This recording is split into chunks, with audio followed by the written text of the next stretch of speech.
really know very little about the magnificent blue whales. Man has almost hunted them to extinction.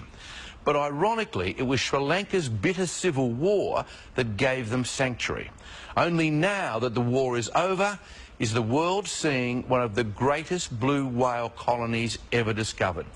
These pictures are incredible, and Tim Noonan was right there alongside these giants.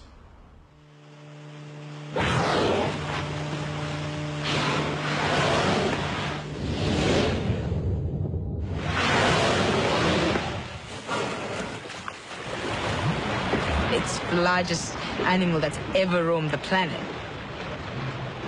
It's immense. It's just unfathomable, I think. It's built so perfectly, so streamlined. We're just meters away from the biggest creature that's ever roamed the planet. 30 meters long, weighing 140 tons. Pretty huge, huh? I mean, they're all bloody massive. It's really hard to imagine that an animal that large can exist at our doorstep, and we know so little about it.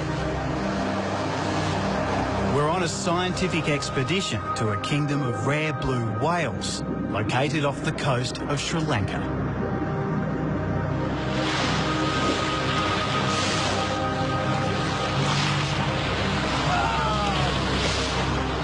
We'll get as close as anyone ever has to these timid giants. Here he goes. Oh, look at that fluke. That's nice. That's really nice. But no one expected this. Look how close. Oh my God, it's coming up.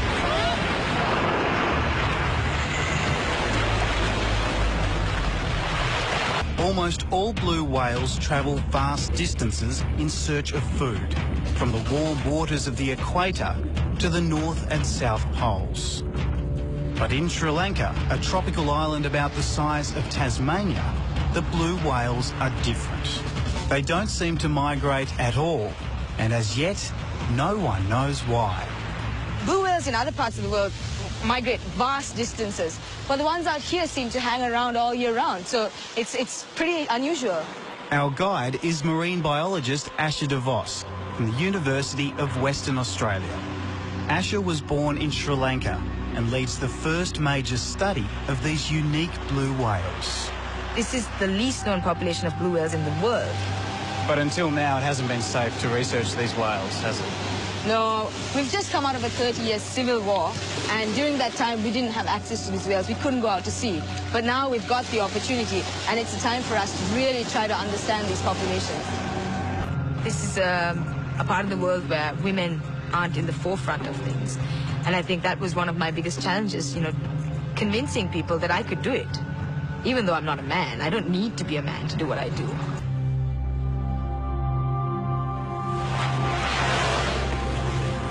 This whale doesn't get spooked.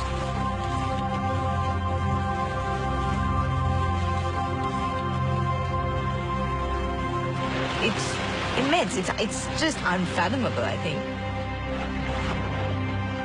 Beneath the surface, you get a true sense of the whale's immense size.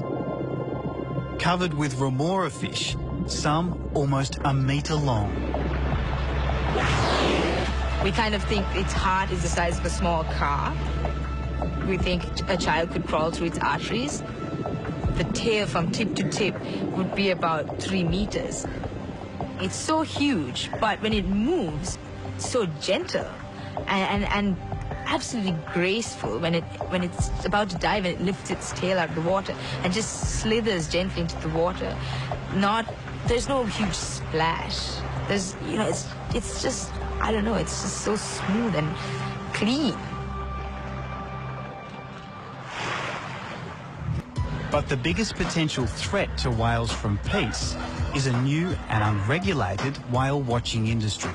Here in the port of Marissa, there are 15 boats chasing blue whales.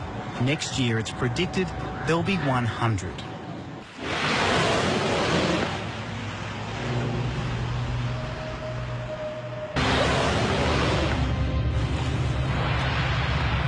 Every encounter means I learn something new.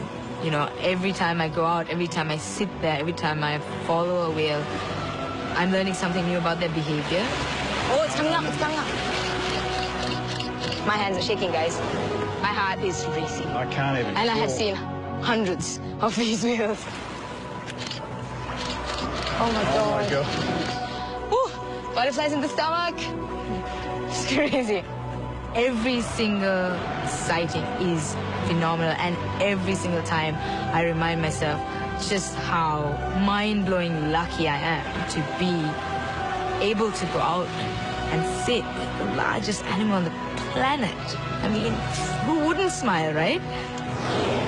Give us a high five. High five. Ah.